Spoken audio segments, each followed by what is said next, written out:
My dear friend, இந்த வீடியோவில் வந்து who is God the father, பிதாவாகிய தேவன் யார் என்று தான் நம்ம பார்க்க போகிறோம். ஆல்ரெடி நான் 2 வீடியோவில் காட் த ஃபாதர் குறித்து ஷேர் பண்ணியிருக்கேன். பார்க்கலன்னா கண்டிப்பாக பாருங்கள். இது அதோட கண்டினியூஷன் வீடியோ. இது ஒரு 6 பார்ட் வீடியோ சீரீஸ். எல்லா வீடியோவும் கண்டிப்பாக பாருங்கள். அப்போ தான் காட் த ஃபாதர் குறித்து ஒரு ஃபுல் அண்டர்ஸ்டாண்டிங் உங்களுக்கு கிடைக்கும். ஓகேங்களா?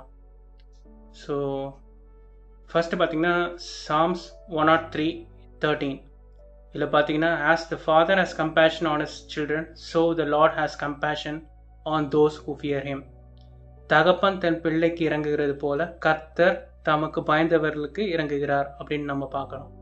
அதுக்கப்புறம் Exodus 34:6 இதில் வந்து the Lord God merciful and gracious, long suffering and abounding in goodness and truth.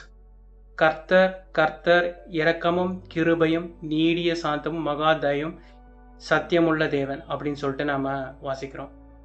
So 4ஆவதாக நம்ம கர்த்தரை குறித்து என்ன தெரிஞ்சுக்கிறோன்னா, God the Father is compassionate and merciful. அதாவது நம்முடைய தேவனாகிய கர்த்தர், பிதாவாகிய தேவன் பார்த்தீங்கன்னா இரக்கமும் கிருபையுமான தேவன் அப்படின்னு சொல்லிட்டு நம்ம பார்க்குறோம். 5ஆவதாக பார்த்தீங்கன்னா Psalms 47:8 இதில் வந்து God reigns over the nations, God sits on his holy throne. தேவன் ஜாதிகள் மேல் அரசாளுகிறார், தேவன் தமது பரிசுத்த சிங்காசனத்தில் மேல் வீட்டிருக்கிறார் அப்படின்னு வாசிக்கிறோம். அதுக்கப்புறம் ஏசாயா 46:10 declaring the end from the beginning and from ancient times, things not yet done, saying my counsel shall stand and I will accomplish all my purpose. முந்தி பூர்வ காலத்தில் நடந்தவைகளை நினைவுங்கள், நானே தேவன், வேறொருவரும் இல்லை, நானே தேவன், எனக்கு சமானம் இல்லை, அந்தத்தில் உள்ளவைகளும் ஆதி முதற்கொண்டும் இன்னும் செய்யப்படாதவைகளும் பூர்வ காலம் முதற்கொண்டும் அறிவிக்கிறேன், என் ஆலோசனை நிலை நிற்கும், எனக்கு சித்தமானவைகளே செய்வேன். அதாவது 5ஆவதாக நம்ம வந்து என்ன பார்க்குறோன்னா, God the Father is sovereign.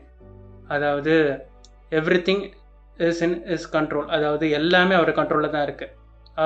he knows everything. அதாவது பாஸ்ட், ப்ரெசன்ட், ஃபியூச்சர். நம்மளோட பாஸ்ட் என்ன, நம்மளோட ப்ரெசன்ட் என்ன, நம்ம ஃப்யூச்சர் என்ன, எல்லாமே அவருக்கு தெரியும். So he knows everything. அதான் நம்ம பார்க்குறோம் 5ஆவதா.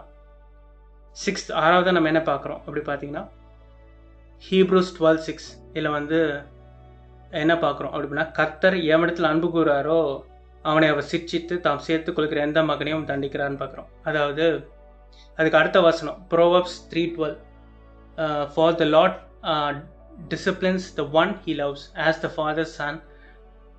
father the son in whom he delights.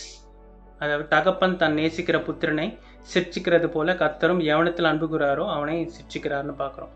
அதாவது 6ஆவதாக நம்ம என்ன தெரிஞ்சுக்கிறோம் நம்ம பிதாவாகிய தேவனை குறிச்சுன்னா, God the Father disciplines his children. அதாவது பிதாவாகிய தேவன் நம்மை சிட்சித்து நம்மளை டிசிப்ளின் பண்ணுகிற தேவனாக இருக்கிறார்.